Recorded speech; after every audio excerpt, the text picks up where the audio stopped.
Assalamualaikum warahmatullahi wabarakatuh. Alhamdulillah, wassalatu wassalamu ala rasulillah wa ala alihi wa ashabihi wa mawalah, wala hawla wala quwata illa billah, amma ba'd. Para pemirsa, para pecinta dakwah Islam, para pecinta dakwah santri Kanjeng Sunan dimanapun Anda berada, semoga saudara-saudaraku yang nonton video ini, yang punya usaha, usahanya dilancarkan Allah, yang punya bisnis, bisnisnya dilancarkan Allah, yang punya usaha, usahanya dilancarkan Allah, yang belum punya anak, semoga segera punya anak, dan yang sedang sakit, penyakitnya diangkat oleh Allah, dan kita dihindarkan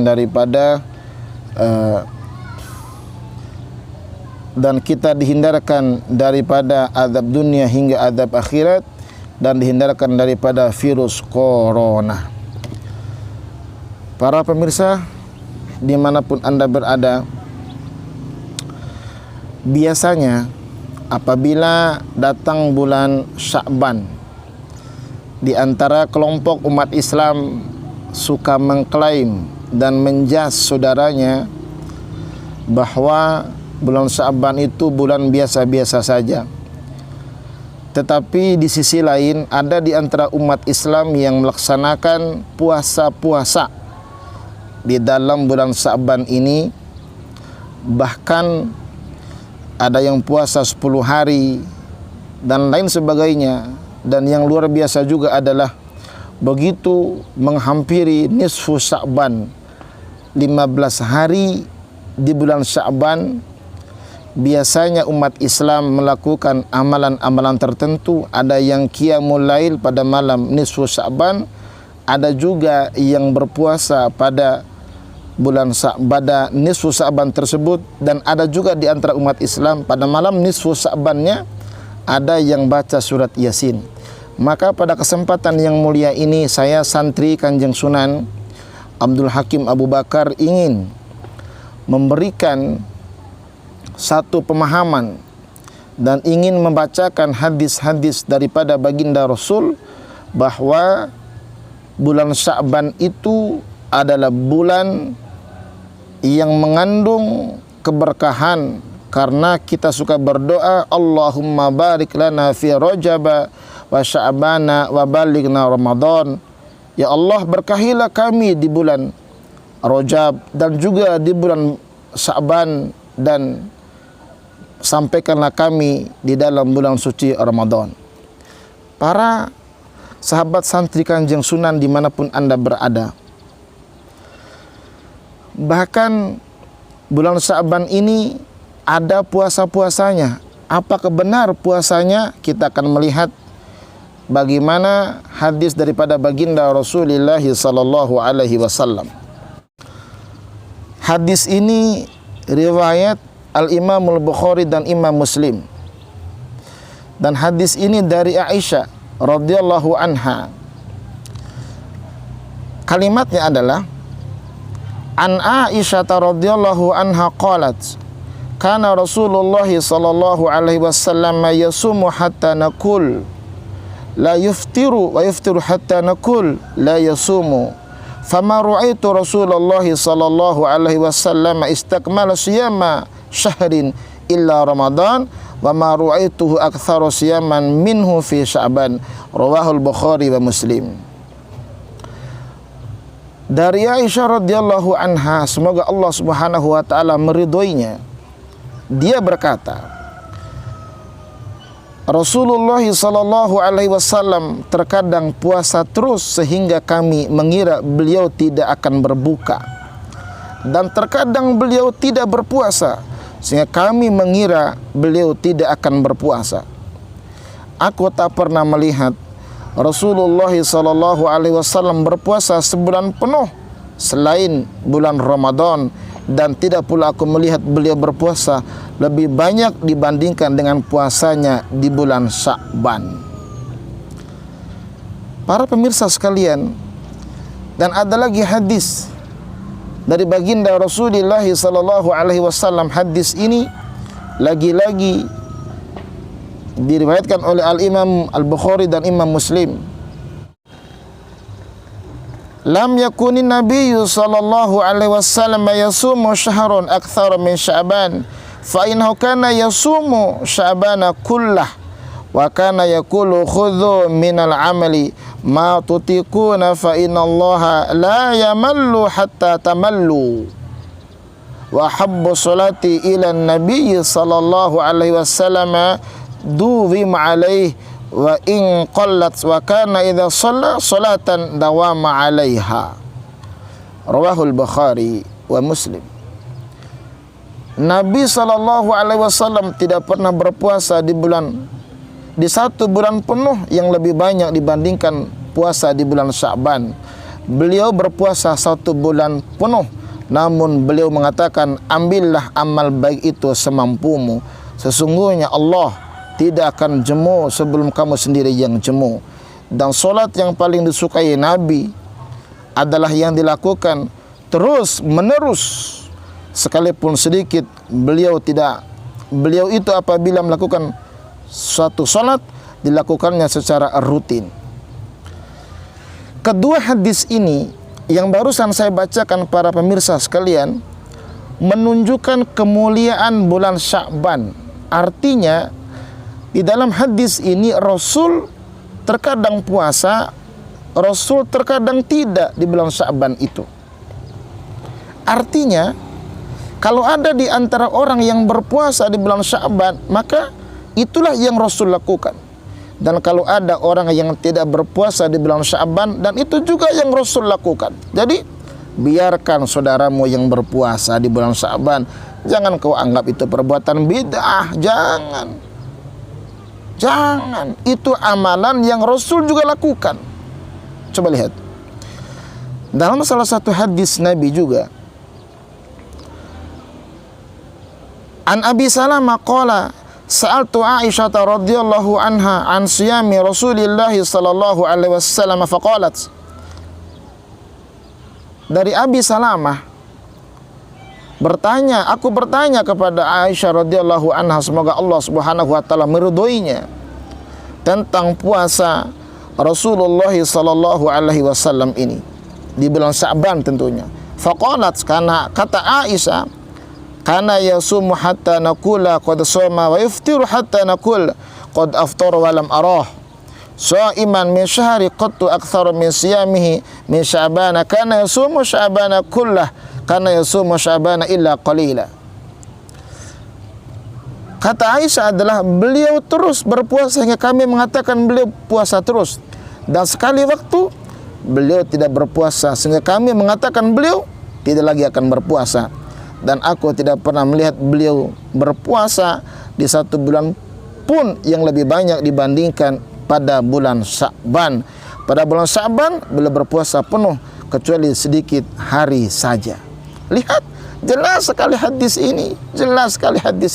Rasul berpuasa, Rasul juga tidak berpuasa. Ini kata Aisyah radhiyallahu anha, dan beliaulah yang selalu bersama Rasulullah sallallahu alaihi wasallam. Maka informasi ini sahih. Hadis ini rawahu Muslim. Coba lihat. Puasa sudah jelas bahwa disyariatkan oleh baginda Rasulullah sallallahu alaihi wasallam. Dan ada juga yang sholat malamnya pada nisfu Sya'ban, ada juga yang berpuasa. Adakah hadisnya? Ada hadisnya para pemirsa sekalian. Kita lihat.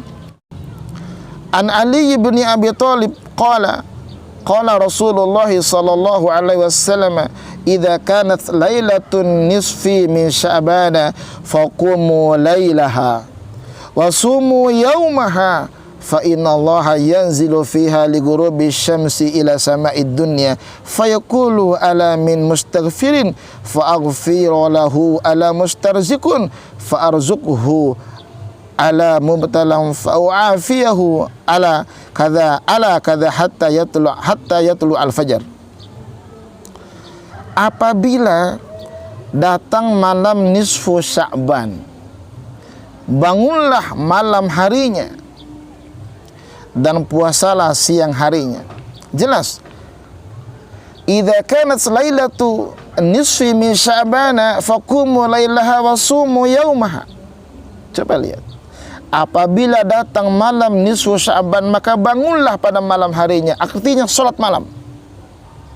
Wa sumu yaumaha, dan puasalah pada siang harinya. Masya Allah. Kenapa? Karena ada kalimat fa innallaha yanzilu fiha li ghurubi syamsi ila sama'id dunya fayaqulu. Apa katanya? Wahai siapakah yang memohon ampun agar aku ampuni dia, dan siapa yang meminta rezeki agar aku beri rezeki dia. Wahai siapakah yang mendapat bencana agar aku lepaskan dia. Wahai begini hingga terbit fajar. Dalam hadis ini, para pemirsa sekalian, jelas bahwa apabila datang pada malam harinya, maka qiyamul lail. Siapa orang yang pada malam itu memohon ampun akan diampuni dosanya oleh Allah Subhanahu wa taala. Dan siapa yang minta rezeki akan dikasih rezeki oleh Allah Subhanahu wa taala. Jelas dalam hadis ini, walaupun secara sanad hadis ini oleh sejumlah ulama menyatakan hadisnya dhaif. Hadisnya dhaif artinya lemah, karena di dalamnya ada orang yang suka memalsukan hadis, membuat hadis itu dhaif, maka oleh ulama dihataskan hadisnya dhaif. Tetapi hadis dhaif itu, para pemirsa sekalian, oleh ulama-ulama yang lain boleh diamalkan dalam rangka fadhailul a'mal. Dalam rangka apa? Untuk beribadah, mendekatkan diri kepada Allah Subhanahu wa taala. Apa salahnya malam itu orang qiyamul lail? Apa salahnya orang itu siangnya berpuasa di bulan suci Ramadan, minta rezeki kepada Allah, minta diampuni oleh Allah Subhanahu wa taala. Dan hadis ini menyatakan pada nisfi Sya'ban. Nisfi Sya'ban, di tanggal 15 pertengahan bulan Sya'ban. Walaupun hadis ini dhaif. Hadis ini dhaif. Tetapi para pemirsa sekalian, hadis ini juga dikuatkan sama hadis-hadis yang lain. Sebagai contoh, an Aisyah qalat faqadtu Nabiyya sallallahu alaihi wasallam, dari Aisyah, maka Aisyah mencari Nabi pada malam tersebut, karena pada saat itu baginda Rasul sedang berada di rumahnya Aisyah radhiyallahu anha. Apa katanya? Dzata lailatin, suatu malam, fa kharajtu atlubuhu fa idza huwa bil Baqi'. Aisyah keluar dari rumahnya mencari Rasul, dan Rasul ternyata ada di maqam Baqi'. Ada di maqam Baqi', tempat pemakaman para sahabat baginda Rasulullah sallallahu alaihi wasallam. Apa yang Rasul lakukan? Rafi'un ra'sahu ila sama. Rasulullah mengangkat kepalanya ke langit dalam rangka berdoa kepada Allah Subhanahu wa taala. Berdoa kepada Allah Subhanahu wa taala artinya memohonkan ampun atas dosa-dosa orang yang ada di Baqi' tersebut. Dan apa yang terjadi? Kelanjutan daripada hadis itu adalah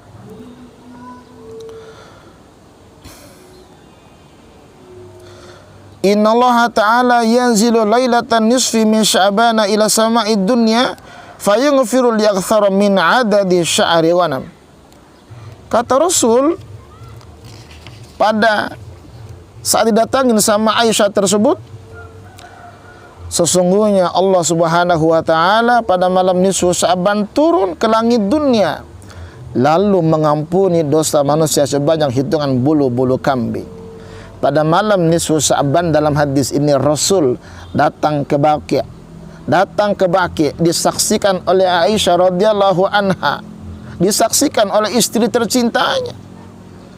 Saat itu Rasulullah memohonkan ampun atas dosa orang-orang di Baqi'. Karena apa kata Rasul?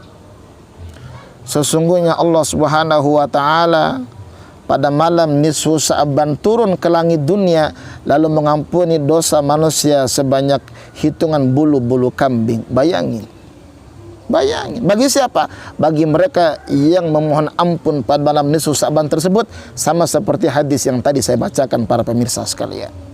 Hadis ini riwayat Ibnu Majah. Dan masih ada lagi hadis yang menguatkan kalimat yang tadi. An Abi Musa al-Ash'ari an Rasulillah sallallahu alaihi wasallam, dari Abu Musa al-Ash'ari dan dari baginda Rasulullah sallallahu alaihi wasallam, qala innallaha la yattali'u fi lailatin nisfi min Sya'bana fayaghfiru li jami'i khalqihi illa li musyrikin aw musyahinin. Sesungguhnya Allah Subhanahu wa taala datang pada malam nisfu Sya'ban lalu mengampuni seluruh makhluknya kecuali orang musyrik dan orang yang musyahin.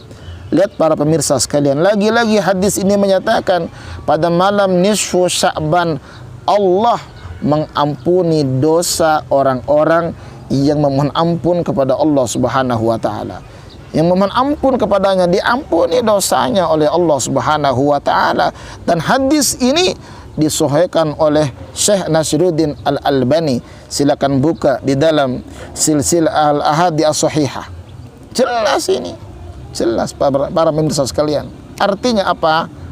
Saudaraku yang mau berpuasa di bulan Sya'ban, lakukan. Ada hadisnya walaupun dhaif. Tetapi pada hadis berikutnya yang terakhir barusan saya bacakan adalah hadisnya disahihkan oleh Syekh Nasiruddin Al-Albani, di mana Syekh Nasiruddin ini adalah merupakan tokoh Wahabi, tokoh Salafi yang selalu menyalahkan dan membid'ahkan amalia kaum muslimin di Nusantara, saudara. Tetapi mensahihkan hadisnya, masalahnya pada malam nisfu Sya'ban tersebut Allah akan mengampuni dosa-dosa orang yang beribadah di malamnya. Coba lihat. Lalu bagaimana kalau ada yang baca surat Yasin 3 kali? Iya kan? Kumpul habis sholat maghrib, mereka baca Yasin 3 kali, minta umurnya dipanjangin, minta rezeki, minta dosa diampuni oleh Allah Subhanahu wa taala. Maaf, ini bagian daripada menghidupkan pada malam nisfu Sya'bannya. Lalu kenapa dibaca surat Yasin? Ya barangkali itu yang bisa umat Islam lakukan. Tapi selama tidak ada hadis, selama tidak ada dalil yang melarang amalan tersebut, maka boleh amalan itu diamalkan. Boleh. Coba lihat firman Allah Subhanahu wa taala dalam Al-Qur'an, "Wa ma atakum ar-rasul fakhudhuhu wa ma nahakum anhu fantahu." Apa saja yang Rasul datangkan maka ambillah. Maka ambillah bermakna 2 hukum di sini, hukum wajib dan hukum sunnah. Apa saja yang Rasul sampaikan bisa bermuatan wajib dan bisa bermuatan sunnah. Wa ma nahakum anhu fantahu, dan apa saja yang Rasul larang maka tinggalkanlah, jangan diamalkan. Bisa bermakna 2 hukum. Apa dia? Makruh dan haram. Di antara wajib, sunnah, makruh dan haram ada satu hukum yang berdiri di situ. Apa dia? Mubah. Artinya Rasul tidak memerintahkan dan Rasul tidak melarangnya, maka jatuh hukumnya mubah. Baca Yasin, Rasul tidak menyuruh pada malam nisfu Sya'ban. Selama amalia tersebut tidak menisbatkan kepada baginda Rasulullah sallallahu alaihi wasallam dan selama itu tidak ada dalil yang melarangnya, maka jatuh hukumnya mubah, boleh diamalkan. Tapi kalau nggak mau ya nggak apa-apa, gitu aja kok repot. Yang dibacakan surat Yasin, yang mau 30 juz ya monggo, uang itu baca Quran. Oleh karenanya para pemirsa sekalian, yang mau mengamalkan silakan, yang tidak ya nggak apa-apa. Yang wajib bagi kita adalah saling menghormati, saling menghargai, dan tetap menjaga kerukunan di antara sesama. Ayo bersama-sama di atas kebersamaan dan toleransi di atas perbedaan. Hasbunallah wa ni'mal wakil. Wassalamualaikum warahmatullahi wabarakatuh.